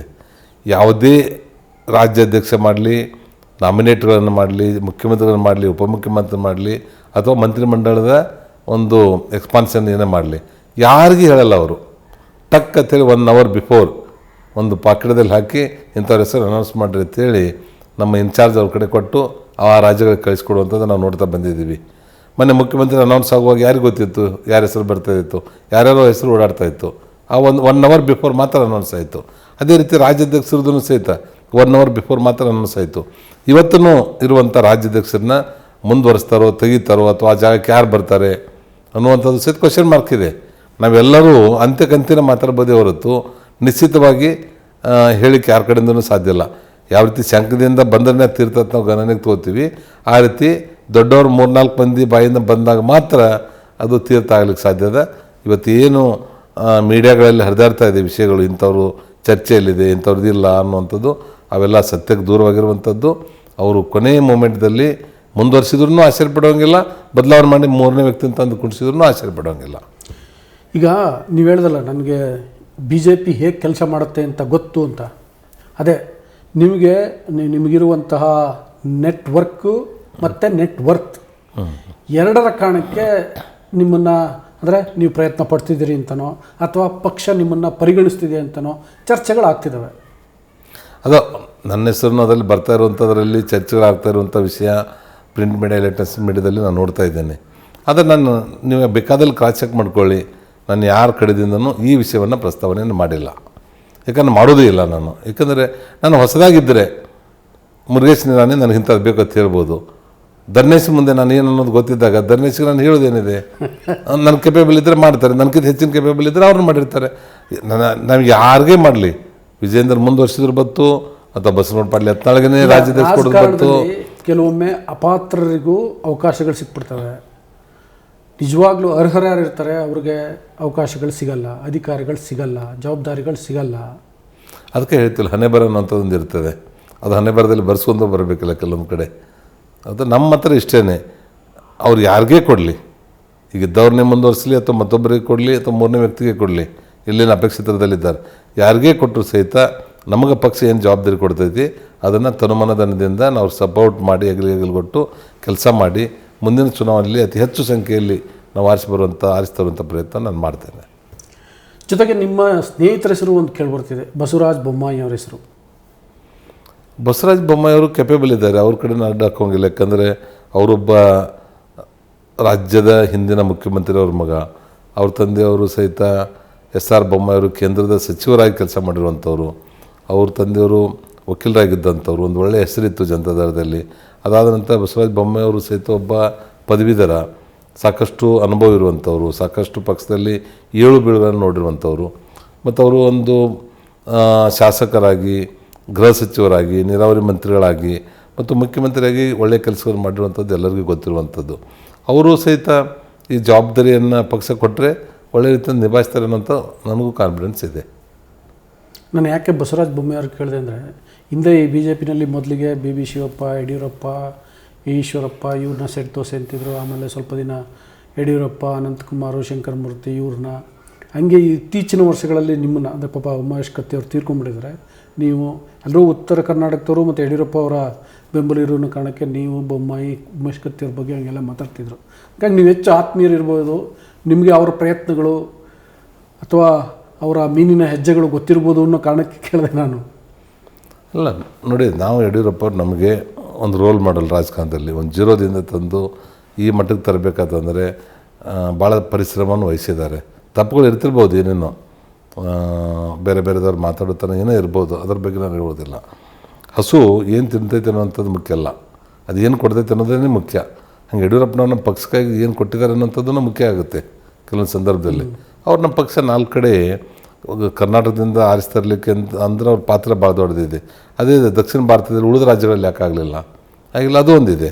ಅದ್ರ ಜೊತೆಗೇ ಇವತ್ತು ಏನೊಂದು ಸ್ಟೇಜಿಗೆ ತಂದು ಪರಿವಾರದ ಹಿರಿಯರು, ಅಲ್ಲಿ ಹಿಂದೆ ಡಾಕ್ಟರ್ ತಂಗ ಅವರು, ಶಂಕರಮೂರ್ತಿ ಅವರು, ರಾಮಚಂದ್ರ ಗೌಡರು, VS ಆಚಾರ್ಯ ಅವರು, ಇವರೆಲ್ಲರೂ ಪ್ರಯತ್ನ ಮಾಡಿ ಇವತ್ತೇನೋ ಯಡಿಯೂರಪ್ಪನವ್ರು ಈ ಮಟ್ಟಕ್ಕೆ ತಂದಿಟ್ಟಿದ್ದಾರೆ. ಮುಂದೆ ಹೋಗೋರು ಭಾಳ ಸುಲಭ ಇದೆ. ಇನ್ನು ಮುಂದಿನ ತೊಗೊಂಡು ಹೋಗೋರು ಯಾರೇ ಬಂದು ಆಚಾರ್ಯದಲ್ಲಿ ಕೂತ್ಕೊಳ್ಳಿ. ಇವತ್ತು ಪ್ರತಿಯೊಂದು ಗ್ರಾಮ ಮಟ್ಟದಲ್ಲಿ ಭಾರತೀಯ ಜನತಾ ಪಾರ್ಟಿ ಅಂದರೆ ಏನು ಅನ್ನೋದು ಗೊತ್ತಿದೆ. ಇವತ್ತು ಮೋದಿಜಿ ಅಂದರೆ ಯಾರು ಅನ್ನೋದು ಗೊತ್ತಿದೆ, ಅಟಲ್ಜಿ ಅಂದರೆ ಯಾರು ಗೊತ್ತಿದೆ, ಯಡಿಯೂರಪ್ಪನವ್ರು ಅಂದರೆ ಯಾರು ಗೊತ್ತಿದೆ, ಮುರುಗೇಶ್ ನಿರಾಣಿ ಅಂದರೆ ಯಾರು ಗೊತ್ತಿದೆ. ಆದರೆ ಇಲ್ಲಿಂದ ಇವತ್ತು ನಾವು 66 ಸಂಖ್ಯೆಯಿಂದ 120 ಸಂಖ್ಯೆ ಒಯ್ದು ಭಾಳ ಸುಲಭ ಇದೆ.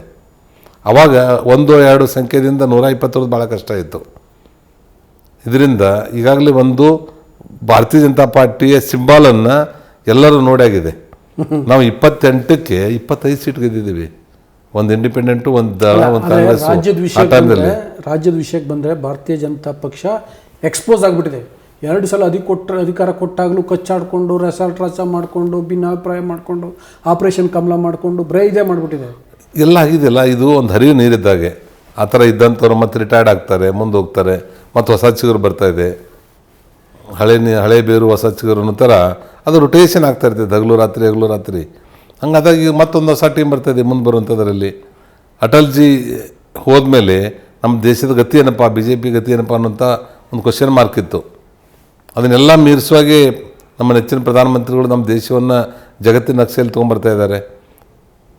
ಅದೇ ರೀತಿ ಬೇರೆ ಬೇರೆ ಇದರಲ್ಲಿ ಸುಷ್ಮಾ ಸ್ವರಾಜ್ ಅವರು ಇದ್ದಾಗ ಅವ್ರು ಹೋದಾಗ ಮತ್ತೆ ಮಹಿಳಾ ಕೊರತೆ ಆಯ್ತು ಅಂದಾಗ ನಮ್ಮ ನಿರ್ಮಲಾ ಸೀತಾರಾಮನ್ ಅವರು ಸಹಿತ ಜಾಗ ತುಂಬುವಂಥ ಕೆಲಸ ಮಾಡಿದ್ದಾರೆ. ಹಂಗೆ ಕರ್ನಾಟಕದಲ್ಲಿ ಇವರಿಲ್ಲ ಅಂದಾಗೆ ಕ್ವಶನ್ ಮಾರ್ಕ್ ಬಂದಾಗ ಮತ್ತು ಮುಂದಿನ ಹೆಸರುಗಳು ಬರ್ತಾ ಇದೆ. ಇದನ್ನೇ ಒಂದೇ ಹೇಳುವಂಥದ್ದು, ಇದು ಯಾವುದೂ ನಿಂತ ನೀರಲ್ಲ ನಾಯಕತ್ವ. ಅದು ಹೊಸದಾಗಿ ನಮ್ಗೆ ಗೊತ್ತಿರಲಾರ್ದೇ ಬಂದೇ ಬರ್ತದೆ. ಅದನ್ನು ಗೊತ್ತಿರಲಾರ್ದಂಥ ಒಂದು ಲೀಡರ್ಶಿಪ್ಗಳನ್ನು ತರಿಸುವಂಥ ಶಕ್ತಿ ನಮ್ಮ ಹಿರಿಯರಲ್ಲಿದೆ. ಅದನ್ನು ಕಾನ್ಫಿಡೆನ್ಸ್ ತರ್ತಾ ಇರೋದು. ಯಾವ ಸಂದರ್ಭ ಆ ಸಮಯಕ್ಕೆ ಅನುಗುಣವಾಗಿ ಆ ಲೀಡರ್ಶಿಪ್ಪನ್ನು ಕೊಟ್ಟಿದ್ದಾರೆ. ನಮ್ಮ ರಾಜ್ಯದಲ್ಲಿ ಅಷ್ಟೇ ಅಲ್ಲ, ನಾವು ಅಕ್ಕಪಕ್ಕದ ರಾಜ್ಯದಲ್ಲಿ ನಮ್ಮ ದೇಶದ ಬೇರೆ ಬೇರೆ ರಾಜ್ಯಗಳಲ್ಲಿ ನಾವು ನೋಡ್ತಿರ್ಬೋದು. ಸರ್ಪ್ರೈಸ್ ಕ್ಯಾಂಡಿಡೇಟನ್ನು ಕೊಟ್ಟು ಯಶಸ್ವಿ ಮಾಡಿರುವಂಥ ಕೀರ್ತಿ ನಮ್ಮ ಭಾರತೀಯ ಜನತಾ ಪಾರ್ಟಿ ಲೀಡರ್ಸ್ದಲ್ಲಿದೆ. ನೀವು ಈ ಸರ್ಪ್ರೈಸ್ ಬಗ್ಗೆ 2-3 ಸಲ ಹೇಳಿದರೆ ಅದಕ್ಕೆ ಕೇಳ್ತೀನಿ. ಇಲ್ಲೂ ಕರ್ನಾಟಕದಲ್ಲೂ ಈಗಲೂ ಸರ್ಪ್ರೈಸ್ ಕ್ಯಾಂಡಿಡೇಟು ಅಧ್ಯಕ್ಷ ಆಗ್ಬೋದಾ? ಅಲ್ಲ, ಏನು ಹೇಳಿಕೆನೇ ಸಾಧ್ಯ ಇಲ್ಲ. ಯಾಕಂದ್ರೆ ಅವ್ರ ಮನಸ್ಸಲ್ಲಿ ಯಾವ ರೀತಿ ಇದೆ, ಅವ್ರು ಚಿಂತನೆ ಮಾಡುವಂಥದ್ದೇ ಬೇರೆ. ನಿಮ್ಗೆ ಉದಾಹರಣೆ ಹೇಳ್ತೀನಿ. ಮಹಾರಾಷ್ಟ್ರದಲ್ಲಿ ಈ ಚುನಾವಣೆ ಆಗೋದಕ್ಕಿಂತ ಪೂರ್ವ 3 ತಿಂಗಳಲ್ಲಿ ಈ ಕಾಂಗ್ರೆಸ್ ಮಹಾರಾಷ್ಟ್ರದಲ್ಲಿ ಭಾರತೀಯ ಜನತಾ ಪಾರ್ಟಿ ಇಷ್ಟೊಂದು ಸಂಖ್ಯೆ ಇದ್ರೆ 50% ಸಹಿತ ಬರಲ್ಲ ಅನ್ನೋಂಥದ್ದು ಇತ್ತು. ಅಲ್ಲ, ಅದು ಬಿಡಿ. ಅಲ್ಲ, ನಾನು ಹೇಳಿದೆ ಅದರಲ್ಲಿ ನಿಮ್ಮ ಪಕ್ಷ ಅಂತಕ್ಕಿಂತ ಹೆಚ್ಚಾಗಿ ಜನ ಹಂಗೆ ತೀರ್ಮಾನ ಕೊಟ್ಟಿದ್ದಾರೆ. ಅದು ಸರ್ಪ್ರೈಸ್. ಜನ ಯಾವಾಗಲೂ ಹಂಗೆ ಸರ್ಪ್ರೈಸ್ ಕೊಡ್ತಾರೆ. ನಾನು ಹೇಳ್ತಿರೋದು ನಿಮ್ಮ ಪಾರ್ಟಿ ಬಗ್ಗೆ. ನಮ್ಮ ಪಾರ್ಟಿ ಬಗ್ಗೆ ನಾನು ಹೇಳ್ತಾ ಇದ್ದೀನಲ್ಲ, ಇವತ್ತು ಯಾವ ಡಿಸಿಷನ್ ತಗೋತಾರೆ ಅನ್ನುವಂಥದ್ದನ್ನು ನಮಗೆ ನಿರೀಕ್ಷೆ ಮಾಡೋಕ್ಕಿಂತಲೂ ಹೆಚ್ಚಾಗಿ ಅವರೊಂದು ಸ್ಟಡಿ ಮಾಡಿ ಎಳೆದು ತೂಗಿ ಒಂದು ಕ್ಯಾಂಡಿಡೇಟನ್ನು ಘೋಷಣೆ ಮಾಡ್ತಾರೆ. ಆ ಕ್ಯಾಂಡಿಡೇಟನ್ನು ಎಲ್ಲರೂ ಒಪ್ಪಿಕೊಂಡು ಮುಂದಿನ ಚುನಾವಣೆಯಲ್ಲಿ ನಾವು ಹೆಚ್ಚಿನ ಸಂಖ್ಯೆಯಲ್ಲಿ ಆರಿಸ್ಬಂದು ಒಂದು ಸರ್ಕಾರ ಮಾಡುವಂಥದ್ದು ಮತ್ತು ಈಗ ಮಾಡ್ತಿರುವಂಥ ಕಾಂಗ್ರೆಸ್ಸಿನ ಭ್ರಷ್ಟಾಚಾರ, ದುರಾಡಳಿತ ಅವನ್ನೆಲ್ಲ ನಮ್ಮ 7 ಕೋಟಿ ಜನರಿಗೆ ತಿಳಿಸೋದ್ರ ಮುಖಾಂತರ ಅವ್ರನ್ನ ನಮ್ಮ ರಾಜ್ಯವನ್ನು ಅಭಿವೃದ್ಧಿ ಪಥದತ್ತ ಒಯ್ಯಲಿಕ್ಕೆ ಒಬ್ಬ ಪ್ರತಿಪಕ್ಷಕ್ಕೆ ಏನು ಜವಾಬ್ದಾರಿ ಇದೆ ಆ ಜವಾಬ್ದಾರಿಯನ್ನು ನಿಭಾಯಿಸುವಂಥದ್ರ ಕಡೆ ನಾವು ಗಮನ ಹರಿಸುವಂಥ ಕೆಲಸ ಮಾಡ್ತೇವೆ. ಪ್ರತಿಪಕ್ಷವಾಗಿ ಕೆಲಸ ಮಾಡ್ತಾ ಇಲ್ಲ ಬಿಜೆಪಿ, ಬರೀ ಕಚ್ಚಾಡ್ತಿದೆ ಅನ್ನೋದು ಜನರ ಆಕ್ಷೇಪ. ನಾ ಹೇಳ್ತಾ ಇದ್ದೀವಿ, ಒಟ್ಟಾರೆ ಕಣ್ಣಿಗೆ ಏನು ಕಾಣ್ತಿದ್ದು ಕಾಮಾಲೆ ಕಣ್ಣಿಗೆಲ್ಲ ಹಸಿರು ಅನ್ನೋ ಥರ ಇವತ್ತಾಗಿದೆ. ಅಶೋಕ್ ಅವರು ಚೆನ್ನಾಗಿ ಕೆಲಸ ಮಾಡ್ತಾ ಇದ್ದಾರೆ ಪ್ರತಿಪಕ್ಷದಲ್ಲಿ ಇದ್ಕೊಂಡು, ಮತ್ತು ಎಲ್ಲರೂ ತಮ್ಮ ತಮ್ಮ ಕೆಲಸಗಳನ್ನ ನಿಭಾಯಿಸ್ತಾ ಇದ್ದಾರೆ. ಓವರಾಲ್ ಆಗಿ ಒಂದು ಯಾವುದಾದ್ರೂ ತಪ್ಪಾಗಿಬಿಟ್ರೆ ಎಲ್ಲನೂ ಅದನ್ನೇ ಹೋಲಿಸುವಂಥ ಪರಿಸ್ಥಿತಿ ಇವತ್ತು ಭಾರತೀಯ ಜನತಾ ಪಾರ್ಟಿ ಬರ್ತಾ ಇದೆ. ಭಾಳ ದಿವಸನೂ ಇಲ್ಲ, ಇನ್ನು ಸ್ವಲ್ಪ ದಿವಸದಲ್ಲಿ ಎಲ್ಲ ಸರಿ ಮಾಡ್ಕೊಂಡು ಕರ್ನಾಟಕನೂ ಸಹಿತ ಭಾರತೀಯ ಜನತಾ ಪಾರ್ಟಿಗೆ ಒಂದು ಮಾಡಲ್ ಆಗುವಂಥ ರಾಜ್ಯ ಬರುವಂಥ ದಿವಸದಲ್ಲಿ ಆಗುತ್ತೆ. ನನಗೆ ಇನ್ನೊಂದು ನಿಮ್ಮ ಯಾವಾಗಲಾರು ಸಿಕ್ತಾಗ ಕೇಳಬೇಕು ಅಂತ ಅನಿಸಿತ್ತು. ನೀವು ಯಾಕೆ ಯಡಿಯೂರಪ್ಪ ಜೊತೆ KJPಗೆ ಹೋಗಲಿಲ್ಲ? ಭಾಳ ಹಿಂದಿನ ಮಾತದು. ಹೌದೌದು, ನನಗೆ ಆ ಕ್ಯೂರಿಯಾಸಿಟಿ ಇತ್ತು, ಅದಕ್ಕೆ ಕೇಳ್ತಿದ್ದೀನಿ. ಅಲ್ಲೆಲ್ಲ ಮುಗಿದೋದ ಅಧ್ಯಾಯ ಅದು. ನಮ್ಮಲ್ಲಿ ಎಲ್ಲರೂ ಹೇಳ್ತಿರ್ತಾರಲ್ಲ, ವ್ಯಕ್ತಿಗಿಂತ ಪಕ್ಷ ದೊಡ್ಡದು, ಪಕ್ಷಕ್ಕಿಂತ ದೇಶ ದೊಡ್ಡದು ಅನ್ನುವಂಥದ್ದು. ಸೊ ಹಂಗಾಗಿ ನೀವು ಭಾರತೀಯ ಜನತಾ ಪಕ್ಷ ಜೊತೆಗೆ ಉಳ್ಕೊಂಡ್ರಿ. ನಿಮ್ಮನ್ನು ಉಳ್ಕೊಂಡ್ರಿಗಿಂತ ಹೆಚ್ಚಾಗಿ ಬಸವರಾಜ ಬೊಮ್ಮಾಯಿ ಉಳಿಸ್ಕೊಂಡ್ರು ಅನ್ನೋ ಒಂದು ಮಾತು ಕೂಡ ಇದೆ. ಅದೇನಿಲ್ಲ, ನಾವೇನು ಚಿಕ್ಕವರಿಲ್ಲ, ನಾವು ಅಷ್ಟು ಮೆಚುರಿಟಿ ಇದೆ. ಅವತ್ತು ಪಕ್ಷ ದೊಡ್ಡದು ಅನ್ನುವಂಥ ದೃಷ್ಟಿದೊಳಗೆ ನಾವು ಇಲ್ಲೇ ಉಳ್ಕೊಂಡಿದ್ದೀವಿ ಅಷ್ಟೇ. ಹೋಗಲಿ, ಆಯಿತು. ಈಗ ನೀವು ಮತ್ತು ಬಸವರಾಜಗೌಡ ಪಾಟೀಲ್ ಯತ್ನಾಳ್ ನಡುವೆ ಮೊದಲಿನಷ್ಟು ಇದಿಲ್ವಾ ಆಕ್ರೋಶ? ಇಲ್ಲ ರೀ, ಅವರೊಬ್ಬರೇ ಅಲ್ಲ, ನಮ್ಗೆ ಯಾರ ಜೊತೆಗೇನೂ ಇಲ್ಲ. ಯಾರೇ ಅವ್ರು ಹೆಂಗೆ ಹೊರಗಡೆಯಿಂದ ತಿಳ್ಕೊತಾರೆ ಗೊತ್ತಿಲ್ಲ. ನಮ್ಮ ಕೆಲಸದಲ್ಲಿ ನಾವು ಬಿಜಿ ಇರ್ತೀವಿ ಅಷ್ಟೇ. ಅವಾಗ ಪಂಚಮಸಾಲಿ ಮೀಸಲಾತಿಗೆ ಸಂಬಂಧಪಟ್ಟಂಗೆ ಹೋರಾಟ ನಡೀತಿರೋ ಸಂದರ್ಭದಲ್ಲಿ ನೀವಿಬ್ಬರು ಬಹಳ ಕಚ್ಚಾಡಿದ್ರಿ, ಅದಕ್ಕೆ ಇಲ್ಲ, ನಾವು ಏನೋ ಒಂದೇ ಸಲ ಏನಾದ್ರು ಮಾತಾಡಿರ್ಬೋದು. ಅವ್ರಿಗೆ ಅವ್ರ ಉದ್ದೇಶನೇನು, ಈ ಸಮಾಜಕ್ಕೆ ಮತ್ತು ಇನ್ನು ಉಳಿದಿರುವಂಥ ಸಮಾಜಕ್ಕೆ ಸ್ಥಾನಮಾನಗಳನ್ನು ಕೊಡಿಸ್ಬೇಕು, ಮೀಸಲಾತಿಯನ್ನು ಕೊಡಿಸ್ಬೇಕನ್ನೋಂಥ ಹೋರಾಟನೂ ಅವರು ಮಾಡಿದ್ರು, ನಾನು ಮಾಡಿದ್ದೇನೆ. ಇವತ್ತು ನಿನ್ನೆ ಬಂದಿರುವಂಥದ್ದಿಲ್ಲ. ಇದು 30-35 ವರ್ಷದಿಂದ ಹಿಂದಿನಿಂದಲೂ ತಯಿಸ್ತಾ ಈ ವೀರಶೈವ ಲಿಂಗಾಯತ ಪಂಚಮಸಾಲಿಗೆ ಒಂದು ಮೀಸಲಾತಿಯನ್ನು ಕೊಡಿಸ್ಬೇಕು. ಅತಿ ಹೆಚ್ಚು ಕೃಷಿಯನ್ನೇ ಅವಲಂಬನೆ ಮಾಡಿರುವಂಥ ಈ ಸಮುದಾಯ ಸಾಕಷ್ಟು ಶಿಕ್ಷಣಕ್ಕೆ ಬೇರೆ ಬೇರೆ ರಂಗದಲ್ಲಿ ಇದು ಹಿಂದೆ ಬೀಳ್ತಾ ಇದೆ. ಅದು ಮಾಡಬೇಕನ್ನುವಂಥ ಎಲ್ಲ 3 ನಮ್ಮ ಸಮಾಜದ ಸ್ವಾಮೀಜಿಯವರು ಪ್ರಯತ್ನ ಪಡ್ತಾ ಇದ್ದಾರೆ. ವಚನಾನಂದ ಸ್ವಾಮೀಜಿಯವರು ಇರಬೇಕು, ಕೂಡಲ ಸಂಗಮ ಸ್ವಾಮೀಜಿಯವರು ಇರ್ಬೋದು, ಬಬಲೇಶ್ವರ ಸ್ವಾಮೀಜಿಯವರು ಇರ್ಬೋದು, ಪ್ರಯತ್ನ ಮಾಡ್ತಾ ಇದ್ದಾರೆ. ಅದನ್ನೊಂದು ಕೇಳ್ಬೋದು, ನೀವು 3 ಪೀಠಗಳು ಯಾಕಾಯಿತು ಅಂತ. ಯಾಕಂದರೆ ನಮ್ಮದು 80 ಲಕ್ಷಕ್ಕಿಂತಲೂ ಹೆಚ್ಚು ಜನ ಕರ್ನಾಟಕದಲ್ಲಿ ನಾನೇ ಮಾಡಿದ್ದು. ನಾನು ಅದರಲ್ಲಿ ಪ್ರಮುಖ ಸ್ಥಾನದಲ್ಲಿದ್ದಂಥವ. ಈಗ 3 ಏನೋ ನಾವು 5 ಮಾಡಬೇಕಾದ ಪ್ಲ್ಯಾನ್ ಇದೆ. ಅಂದರೆ ಯಾಕೆಂದರೆ ಇಷ್ಟೊಂದು ದೊಡ್ಡದಾಗಿರುವಂಥ ಸಮಾಜಕ್ಕೆ ಯಾವುದೇ ಶುಭ ಕಾರ್ಯಕ್ಕೆ ನಾವು ಸ್ವಾಮೀಜಿಯನ್ನು ಕರೆಸುವಂಥದ್ದು ಒಂದು ಹಿಂದಿನಿಂದಲೂ ಬಂದಿರುವಂಥ ಪ್ರತಿಪಾಠ. ಒಬ್ಬರೇ ಸ್ವಾಮೀಜಿಯವರು ಇದ್ದರೆ ಎಲ್ಲ ಕಾರ್ಯಕ್ರಮಗಳಲ್ಲೂ ಹೋಗ್ಲಿಕ್ಕಾಗಲ್ಲ. ಎಲ್ಲೆಲ್ಲ 2-3 ಜಿಲ್ಲೆದಲ್ಲಿ ಆ ಸ್ವಾಮೀಜಿಯವರಿದ್ದರೆ ಗೃಹ ಪ್ರವೇಶಕ್ಕನೋ, ಮದುವೆಗನೋ ಮತ್ತು ಅಂತ್ಯಕ್ರಿಯೆಗನೋ ಬೇರೆ ಬೇರೆ ಕಾರ್ಯಕ್ರಮದಲ್ಲಿ ಸ್ವಾಮೀಜಿಯವ್ರನ್ನ ಅಪೇಕ್ಷೆ ಮಾಡುವಂಥದ್ದು ನಮ್ಮ ಹಿಂದೂ ಸಮಾಜದಲ್ಲಿ ಬಂದಿದೆ, ಸಂಪ್ರದಾಯದಲ್ಲಿ. ಆ ಬಂದಿರುವಂಥ ಇದರಲ್ಲಿ ಇಷ್ಟೊಂದು ದೊಡ್ಡದಾಗಿರುವಂಥ ಸಮಾಜಕ್ಕೆ ಒಬ್ಬರಿಬ್ಬರಾದರೂ ಸಹಿತ ಎಲ್ಲರೂ ಮಾಡಲಿಕ್ಕಾಗಲ್ಲ. ಇಷ್ಟೇ. ಈಗ ನೀವಿಬ್ಬರು ಜೊತೆಗೆ ಫಾರ್ ಎಕ್ಸಾಂಪಲ್ ಮುರುಗೇಶ್ ನಿರಾಣಿಯವರು ಮತ್ತು ಬಸವನಗೌಡ ಪಾಟೀಲ್ ಯತ್ನಾಳ್ ಜೊತೆಗೆ ಸ್ವಾಮೀಜಿಗಳು, ಬೇರೆ ಸಮಾಜದ ಬೇರೆ ಮುಖಂಡರು ಎಲ್ಲ ಸೇರಿ ಫೈಟ್ ಮಾಡಿದರೆ ಇನ್ನಷ್ಟು ಒತ್ತಡ ಇರ್ಬೋದಿತ್ತು. ವಿಚಾರಗಳು ಬದಲಿರ್ಬೋದು, ನಮ್ಮಿಬ್ಬರದ್ದು ಗುರಿ ಒಂದೇ ಇದೆ. ಅವ್ರಿಗೂ 2A ಕೊಡಿಸ್ಬೇಕನ್ನೋಂಥದ್ದಿದೆ, ನಮಗೂ ಅದಿದೆ. ಅದನ್ನು ಹೋರಾಟ ಮಾಡುವಂಥ ಪದ್ಧತಿಯಲ್ಲಿ ಬೇರೆ ಬೇರೆ ಇರ್ಬೋದು. ಈಗ ನಾವು ಅವರು ಅದು ವಿಧಾನಸಭೆ ಹೊರಗಡೆ ಒಳಗಡೆ ಕೂಡ ಅವರು ಹೋರಾಟ ಮಾಡಿದರು, ನಾವು ಸಹಿತ ಹೊರಗಡೆ ಕಾನೂನುಬದ್ಧವಾಗಿ ನಾವು ಹೋರಾಟ ಮಾಡಲಿಕ್ಕೆ ನಾವು ಸಹಿತ ಮಾಡಿದ್ದೀವಿ. ಇಲ್ಲ, ರಾಜಕಾರಣಕ್ಕೋಸ್ಕರ ಹೋರಾಡೋದು ಯಾಕೆ? ಯಾಕಂದರೆ ನೀವೇನು ಕೇಳ್ತಿದ್ದೀರಿ, ಪಂಚಮಸಾಲಿಗಳಲ್ಲಿ ಬಡವರಿದ್ದಾರೆ ಅದಕ್ಕೆ ಕೊಡಿ ಅಂತ. ಆ್ಯಕ್ಚುಲಿ 2Aಗೆ ಮೀಸಲಾತಿಗೆ ಸೇರಿಸೋದು ಆರ್ಥಿಕವಾಗಿ ಹಿಂದುಳಿದವರು ಅನ್ನೋ ಮಾನದಂಡದ ಮೇಲೆ ಅಲ್ಲ, ಸಾಮಾಜಿಕವಾಗಿ ಶೈಕ್ಷಣಿಕವಾಗಿ ಅವ್ರಿಗೆ ಎಷ್ಟು ಹಿಂದುಳಿದಿದ್ದಾರೆ ಅನ್ನೋದು ಆಧಾರದ ಮೇಲೆ ಕೊಡ್ತಾರೆ. ಸೊ ಹಂಗಾಗಿ ನೀವು ಈ ಗ್ರೌಂಡ್ಸ್ ಮೇಲೆ ಕೇಳ್ತಿರೋದೇ ರಾಂಗ್ ಅಲ್ಲ. ಇಲ್ಲ, ನಮ್ಮದೇನಿದೆ, ಈಗಿರುವಂಥ ಬೇರೆ ಬೇರೆ ಸಮಾಜದವ್ರಿಗೆ ಅವರನ್ನು ಕಿತ್ಕೊಂಡು ನಮ್ಮ ಸಮಾಜ ಕೊಟ್ಟಿರೋ ಅನ್ನೋಂಥದ್ದೇನಿಲ್ಲ. ನಮ್ಮದು ಎಕನಾಮಿಕಲಿ ವೀಕರ್ ಸೆಕ್ಷನ್ಗೆ 10% ಜಾಸ್ತಿ ಕೊಟ್ಟಿದ್ದಾರೆ, ಅಲ್ಲಿ ಕೆಲವೊಬ್ಬರನ್ನ ಅಲ್ಲಿ ಸೇರಿಸ್ಬೋದು. ನೀವು ಅಲ್ಲೇ ಕೇಳ್ಬೋದಲ್ಲ? ಅಲ್ಲ, ಈಗ ಅಲ್ಲಿ ಓಕೆ, ಅಲ್ಲಿದ್ದಂಥದ್ರಲ್ಲೂ ಅದರಲ್ಲಿ ಎಕನಾಮಿಕಲಿ ವೀಕರ್ ಸೆಕ್ಷನ್ದಲ್ಲಿ ಅವಕಾಶ ಬಂದೇ ಬರ್ತದೆ. ಅದ್ರ ಸಲ ನಾವೇನು ಹೇಳ್ತಾ ಇದ್ವಿ, ನಾವು 2A ಬೇಡಲಿಲ್ಲ, ನಾವು ಡಿಸಿಷನ್ ತೊಗೊಳ್ಳಿಲ್ಲ. 2Aದಲ್ಲಿರುವಂಥ 105, 108 ಸಮಾಜದವ್ರು ತೊಂದರೆ ಆಗಲಾರ್ದಂತೆಯೇ ಅವ್ರದ್ದು ಯಾವುದೇ 92 ಜಾತಿಲಿ ಅವಿರುವಂಥ ಎಲ್ಲ ಜಾತಿಗಳಲ್ಲಿ ಮೇಲೆ ಒಬ್ಬರಿಗೆ ಅನ್ಯಾಯ ಆಗಲಾರ್ದಂತೆ ಅವರು ಟಚ್ಚೇ ಮಾಡಲಿಲ್ಲ. 2A 2B, ನಾವು 2C 2D ಮಾಡಿದ್ದೀವಿ. ಯಾಕಂದರೆ ಹೊಸದಾಗಿ ಇರುವಂಥದ್ದಕ್ಕೊಂದು ಪ್ರವರ್ಗ ಬೇರೆ ಮಾಡ್ಕೊಂಡು 2Cದಲ್ಲಿರುವಂಥದ್ದು ಒಕ್ಕಲಿಗ ಸಮಾಜದವ್ರಿಗೆ, 2D ವೀರಶೈವ ಲಿಂಗಾಯತ್ ಪಂಚಮಸಾಲಿ ಸಮಾಜದವ್ರಿಗೆ ಮಾಡ್ಕೊಂಡು ಇರುವಂಥ 2Aದವ್ರಿಗೆ ಎಷ್ಟು ಪರ್ಸೆಂಟೇಜ್ ಇದೆ ಅವ್ರು ತೊಂದರೆ ಆಗದಂತೆ ಮಾಡಿರುವಂಥದ್ದು ಭಾರತೀಯ ಜನತಾ ಪಾರ್ಟಿ ಸರ್ಕಾರ. ಹಂಗಿದ್ರೆ ಈಗ ಇಶ್ಯೂ ಇದು ಸೆಟಲ್ಡ್ ಇಲ್ಲ. ನಮ್ಮ ಲೆವೆಲ್ದಲ್ಲಿ ಅದಕ್ಕೆ ಮತ್ತೊಬ್ಬರು ಯಾರೋ ಹೋಗಿ ಕೋರ್ಟ್ ಸ್ಟೇ ತೊಗೊಂಬಂದು ಅದನ್ನು ಸ್ಟಾಪ್ ಮಾಡಿದ್ದಾರೆ. ನನ್ನ ದೃಷ್ಟಿಯಲ್ಲಿ ಇದು ಒಂದೇ ದಿವಸ ಅದು ಕಾನೂನು ಹೋರಾಟ ಮಾಡಿ. ನಾನು ಇವತ್ತು ಕೇಳ್ತಾ ಇರುವಂಥದ್ದು ನಿಮಗೆ, ಮೊನ್ನೆ ಬೆಳಗಾವಿನಲ್ಲೂ ಕೂಡ ಏನು ಪ್ರೊಟೆಸ್ಟ್ ಆಗಿದ್ದು ಅಥವಾ ಪಂಚಮಸಾಲಿ ಸಮುದಾಯ ಕೇಳಿದ್ದೇನು, ನಮ್ಮನ್ನು 2A ಸೇರಿಸಿ. ಧನೇಶ್, ನಾನು ಹೇಳ್ತಿದ್ದೀನಿ, 2Aದಲ್ಲಿ ಸಿಗುವಂಥ ಸೌಲಭ್ಯಗಳು ಯಾವುದೇ ಒಂದು ಸೆಕ್ಷನ್ದಲ್ಲಿ ಸಿಕ್ಕರಾಯ್ತಲ್ಲ. 2Aದಲ್ಲಿ ನಾವು ಸೇರ್ಸಕ್ಕೆ ಹೋದರೆ ಅಲ್ಲಿ ಒಂದು 15% ಸಿಗ್ತಾ ಇದ್ರೆ 192 192 ಉಪಜಾತಿಗಳಿದ್ದಾಗ ಇವರೊಬ್ಬರು ಹೋಗಿ ಸೇರ್ಕೊಂಡು ಅವ್ರ ಊಟದಲ್ಲಿ ನಾವು ಕಸ್ಕೊಳ್ಳೋಂಥದ್ದಾಗುತ್ತೆ. ಅವರೆಲ್ಲ ಕೋರ್ಟು ಕಚೇರಿ ಮಾಡಿದಾಗ ಇದು ಮುಂದೆ ಹೋಗೋದಿಲ್ಲ. ಅವ್ನು ಟಚ್ಚೇ ಮಾಡೋದು ಬೇಡ ನಮಗೆ. ಅಲ್ಲೂ ನಮ್ಮ ಸಮಾಜದಲ್ಲಿ ಹೋಗಲ್ಲಿ ಸೇರಿದಾಗ ಎಷ್ಟು ಪರ್ಸೆಂಟೇಜ್ ನಮ್ಗೆ ಸಿಗ್ತದೆ, ಅಷ್ಟು ಹೊಸದಾಗಿ ನಾವು ಮಾಡಿದಾಗ ಯಾರ್ದು ಪ್ರಶ್ನೆನೇ ಬರಲ್ಲ. ಅದ್ರ ಸಲುವಾಗಿ ನಾವು 2D ಏನು ಮಾಡಿದ್ದೀವಿ ನಮ್ಮ ಸರ್ಕಾರದಲ್ಲಿ, ಬಸವರಾಜ ಬೊಮ್ಮಾಯಿ ಅವರು ಮುಖ್ಯಮಂತ್ರಿಗಳಿದ್ದರು ಆ ಸಂದರ್ಭದಲ್ಲಿ 3.5% ಇರುವಂಥ ST ಸಮಾಜದವ್ರಿಗೆ 7% ಮಾಡುವಂಥ ಪ್ರಯತ್ನ ಮಾಡಿದ್ವಿ. ನಿಮ್ಮೊಂದು ಗೊತ್ತಿರಲಿ, ಇಷ್ಟೆಲ್ಲ ಕಾಂಗ್ರೆಸ್ನವ್ರು ಅವ್ರು ಆ ಟೈಮ್ನಲ್ಲಿ ಹೋರಾಟ ಮಾಡ್ತಾಯಿದ್ರು. ಫಸ್ಟ್ ಟೈಮು ಈ ಯಾವುದೇ ಜಾತಿ ಕಾಲಮ್ದಲ್ಲಿ ಇರದೇ ಇರುವಂಥ ವೀರಶೈವ ಲಿಂಗಾಯತ್ ಪಂಚಮಸಾಲಿಯನ್ನು ಯಡಿಯೂರಪ್ಪನವ್ರ ಸರ್ಕಾರದಲ್ಲಿ ಅದನ್ನು 3Bಗೆ ಸೇರಿಸುವಂಥ ವ್ಯವಸ್ಥೆಯನ್ನು ಮಾಡಿದ್ದೀವಿ. ಜಾತಿ ಕಾಲಮ್ದಲ್ಲೇ ಇರಲಿಲ್ಲ ಇದು. ನಂತರದ ದಿನಮಾನಗಳಲ್ಲಿ ಅದಕ್ಕೊಂದು ಕಮಿಟಿಗಳನ್ನು ಮಾಡಿ, ಹಿಂದುಳಿದ ಆಯೋಗದ ಕಮಿಟಿಯನ್ನು ಮಾಡ್ಕೊಂಡು, ಅವತ್ತು ನಾರಾಯಣ ಸ್ವಾಮಿ ಅವರು ಸಮಾಜ ಕಲ್ಯಾಣ ಇಲಾಖೆ ಸಚಿವರಾಗಿದ್ದರು, ಉದಾಸಿ ಅವರು, ನಾನು, ಬೊಮ್ಮಾಯಿ ಅವರು ಆ ಕಮಿಟಿ ಮೆಂಬರ್ ಆಗಿದ್ವಿ.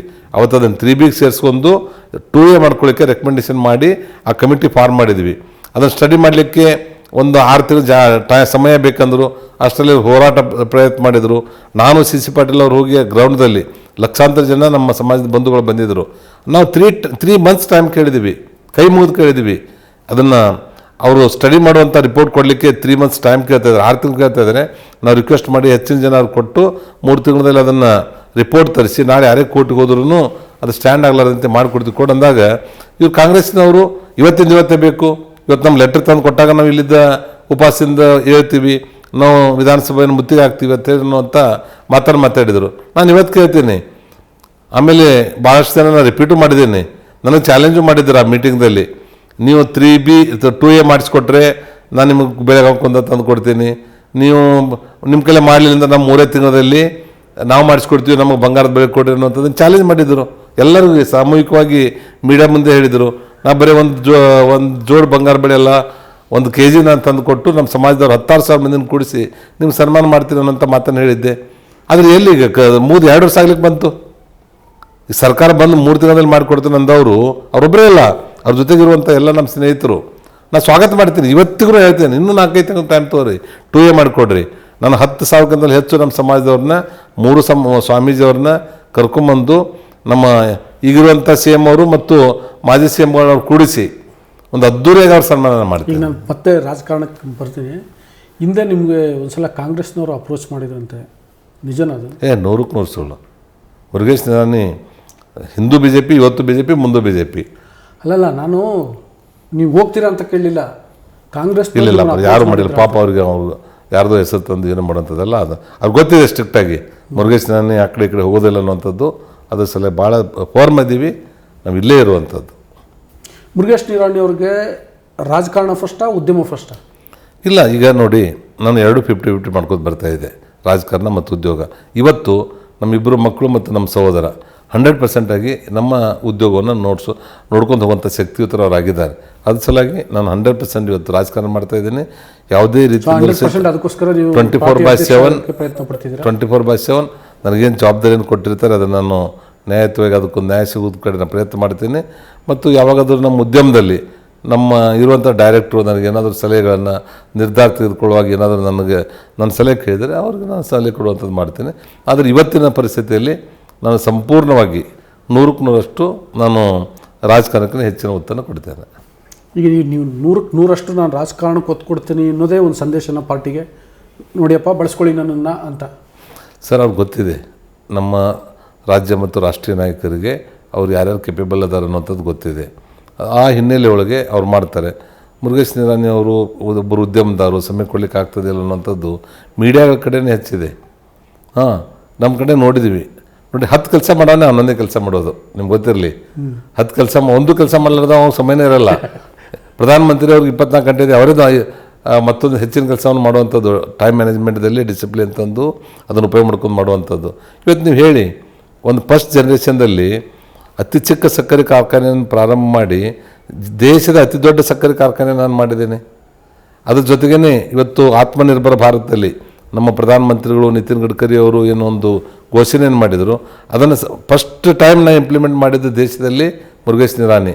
ಇವತ್ತು ಕೇವಲ ಕರ್ನಾಟಕ ಅತಿ ಹೆಚ್ಚಲ್ಲ, ಬದಲಾವಣೆ ತರ್ತೀರಿ ಪಾರ್ಟಿಲಿ. ಅದನ್ನೇ ಹೇಳ್ತಾ ಇದ್ದೀನಿ. ನಾನು ಏನು ಹೇಳ್ಕೊಟ್ಟಿದ್ದೀನಿ ಅಂದರೆ, ಮುರುಗೇಶ್ ನಿರಾಣಿ ಕೆಪಾಸಿಟಿ ಅಂದರೆ ಏನು, 0ದಿಂದ ಒಂದು ಇಥನಾಲ್ ಪ್ರಾರಂಭ ಮಾಡಿ, it is substitute for diesel and petrol. 28 lakh litre per day ನಮ್ಮದು ಪ್ರೊಡಕ್ಷನ್ ಇದೆ ಇವತ್ತು. ಅಂದರೆ ದೇಶದಲ್ಲೆಲ್ಲ ಇಡೀ ಜಗತ್ತಿನಲ್ಲಿ ಟಾಪ್ 3ದಲ್ಲಿ ನಮ್ಮದಿದೆ. ಇನ್ನು ಬರುವಂಥ 2 ವರ್ಷದಲ್ಲಿ ಜಗತ್ತಿನಲ್ಲಿ ನಾವು ನಂಬರ್ 1 ಆಗ್ತೀವಿ substitute for diesel and petrol. ಇವತ್ತು 20% ನಾವು ಬ್ಲೆಂಡಿಂಗ್ ಮಾಡ್ತಾಯಿದ್ವಿ ಪೆಟ್ರೋಲ್ ಜೊತೆಗೆ. ಇದರಿಂದ 1 ಲಕ್ಷ ಕೋಟಿ ನಾವು ನಾವು ಇಂಪೋರ್ಟ್ ಮಾಡ್ಕೊಳ್ಳುವಂಥದ್ದನ್ನು ಸ್ಟಾಪ್ ಮಾಡಿದ್ದೀವಿ. ಅಂದರೆ ಅಷ್ಟು ಕಡಿಮೆ ಆಗಿದೆ. ಅವತ್ತು ಪ್ರಧಾನಮಂತ್ರಿಗಳನ್ನು ಹೋದ ವಾರ ಪಾರ್ಲಿಮೆಂಟ್ದಲ್ಲಿ ಸಹಿತ ಹೇಳ್ತಾ ಇದ್ರು. ಅಷ್ಟೇ ಅಲ್ಲದೆ ಇವತ್ತು ನಮ್ಮದು ಸ್ಟಾಲ್ ಡೆಲ್ಲಿಯಲ್ಲಿದೆ, ವಿಮಾನಗಳಿಗೆ ಹಾರಾಡುವಂಥ. ಅಲ್ಲ ಸರ್, ನೀವು ಸೆಂಟ್ರಲ್ಗೆ ಹೋಗ್ಬಿಟ್ಟಿದ್ರೆ ಪೆಟ್ರೋಲಿಯಂ ಸಚಿವರಾಗೋದಿತ್ತು. ಅದೆಲ್ಲ ಆಗದೇ ಇರುವಂಥದ್ದನ್ನು ನಾವು ಆಸೆ ಮಾಡೋದಂಥದ್ದು ಏನಾಗೋದಿಲ್ಲ. ನಾನು ಹೇಳುವಂಥದ್ದು ಇಷ್ಟೇ, ದುಡಿಯುವಂಥ ಯಾವ ಕ್ಷೇತ್ರ ಆದರೆ ಏನು, ರಾಜಕಾರಣ ರಾಜಕಾರಣದಲ್ಲಿ ನಾವು ಹೆಸರು ಮಾಡ್ಬೋದು, ಒಂದು ಒಳ್ಳೆಯ ಕಾನೂನುಗಳನ್ನು ತರ್ಬೋದು, ನಮ್ಮ ದೇಶದ ಆತ್ಮನಿರ್ಭರ ಭಾರತದ ಕಡೆ ಗಮನ ಹರಿಸುವಂಥದ್ದು ಮಾಡ್ಬೋದು, ಇಂಪ್ಲಿಮೆಂಟ್ ಮಾಡ್ಬೋದು. ಅದನ್ನೇ ನಾವು ರಾಜಕಾರಣದಲ್ಲಿ ಇರದೇ ಇದ್ದರೆ ಬೇರೆ ರೂಪದಲ್ಲಿ ಇವತ್ತು 74,000 ಜನ ಎಂಪ್ಲಾಯ್ಮೆಂಟ್ ಇದ್ದಾರೆ. ಯಾರು ನಂಬ್ತಾರ? ನಮ್ಮ ಕನ್ನಡಿಗ ಅನ್ನುವಂಥ ಉತ್ತರ ಕನ್ನಡದಲ್ಲಿ ಹೆಸರು ಬಂದಾಗ ಹೈಯೆಸ್ಟ್ ಜಾಬ್ ಕೊಟ್ಟಿರುವಂಥದ್ದು ನಿರಾಣಿ ಗ್ರೂಪು. ಅದಕ್ಕೆ ಹೆಮ್ಮೆ ಪಡ್ತೇನೆ ನಾನು. ಬರೀ ಒಂದೇ ಅಲ್ಲ, ಸಕ್ಕರೆ ಅಲ್ಲ, ಎಲ್ಲ ಟೈಪ್ಸ್ ಸಕ್ಕರೆ ನಮ್ಮಲ್ಲಿ ಸಿಗ್ತಾಯಿದೆ. ಶುಗರ್ದಲ್ಲಿ refined sugar, sulphurless sugar, sulphur sugar, refined sugar, candy sugar, raw sugar, ಸೆಸೆಡ್ ಶುಗರು, ಈಗ ಪಾರ್ಮಾಗೇಟ್ ಶುಗರ್ ಮಾಡಾಕ್ತೀವಿ. ಅಂದರೆ ಇವು ನೇಮ್ ಇಟ್. ನಮ್ಮ ದೇಶದಲ್ಲಿ ಯಾವ ಸಕ್ಕರೆ ಬೇಕಂದರೆ ನಮ್ಮ ಗ್ರೂಪ್ದಲ್ಲಿ ಸಿಗ್ತದೆ. ಒಂದು. ಎರಡನೇದು, 400 ಮೆಗಾವಾಟ್ ವಿದ್ಯುತ್ತನ್ನು ಬಯೋಮಾಸ್ದಲ್ಲಿ ನಾವು ತಯಾರು ಮಾಡ್ತಾಯಿದ್ದೀವಿ. ಆ ನಂತರದಲ್ಲಿ ENA, ಇಥನಾಲು, CNG, CBG ಅವೆಲ್ಲಗಳು ನಮ್ಮಲ್ಲಿ ಪ್ರೊಡಕ್ಷನ್ ಆಗ್ತಾಯಿದೆ. ವೇಸ್ಟ್ ಟು ವೆಲ್ತ್ ನಮ್ಮ ಸರ್, ಇದೆಲ್ಲ ಕಮರ್ಷಿಯಲ್ ಆಗುತ್ತೆ. ಅಲ್ಲ, ಕರೆಕ್ಟ್ ನೀವು ಕೇಳಿದ್ರಿ. ಯಾಕಂದರೆ ನೀವು ನಿಮ್ಮ ಪ್ರಮೋಷನ್ಗೆ ಹೋಗ್ಬಿಡ್ತಿದ್ದು ಬಯಸ್ತಿದ್ರಿ. ಕಟ್ಪಡ್ಕೊಂಡ್ಬಿಡಿ. ಇರಲಿ ಸರ್, ಈಗ ನಾನು ರಾಜಕಾರಣಕ್ಕೆ ಮತ್ತೆ ಬರ್ತೀನಿ. ಲಾಸ್ಟ್ ವಿಜಯೇಂದ್ರನ್ ಭೇಟಿ ಮಾಡಿದ್ದೆ ಯಾವಾಗ ನೀವು? ಒಂದು 15 ಡೇಸ್ ಆಗಿರ್ಬೋದೇನು. ಫ್ರೀಕ್ವೆಂಟಾಗಿ ಭೇಟಿ ಮಾಡ್ತಿರ್ತೀರಾ? ಮಾಡ್ತೀವಿ. ಇಲ್ಲಿ ಪಾರ್ಟಿ ಆಫೀಸಲ್ಲಿ ಮೀಟಿಂಗು ಎಲ್ಲರೂ ಹೋದಾಗ. ಯಡಿಯೂರಪ್ಪ ಅವ್ರು ಭೇಟಿ ಮಾಡಿದ್ದು 8 ದಿವಸ. ಮೊನ್ನೆ ಆರಾಮಿರಲಿಲ್ಲ ಅವ್ರಿಗೆ, ಅದಲ್ಲಿ ಹೋದಾಗ 2 ಡೇಸ್ ಕಂಟಿನ್ಯೂಸ್ ಹೋಗಿದ್ದೆ. ಹೇಗಿದ್ದಾರೆ ಈಗ? ಅವರ ಆರಾಮಿದ್ದಾರೆ. ಅಲ್ಲ, ಪೊಲಿಟಿಕಲಿ ಎಷ್ಟು ಆಕ್ಟಿವ್ ಆಗಿದ್ದಾರೆ? ಇಲ್ಲ, ಡ್ಯೂ ಟು ಏಜ್ ಪ್ರಾಬ್ಲಮ್ಮು ಅವರು ಚೆನ್ನಾಗಿದ್ದಾರೆ. ಸ್ಮಾಲ್ ಒಂದು ಹಾಸ್ಪಿಟಲೈಸ್ಡ್ ಆಗಿದ್ದರು, ಮನೆಗೆ ಬಂದಿದ್ದಾರೆ. ನಾನು 2 ದಿವಸನೂ ಒಂದೊಂದು 2 hours ಇದೆ ಅವ್ರ ಜೊತೆಗೆ.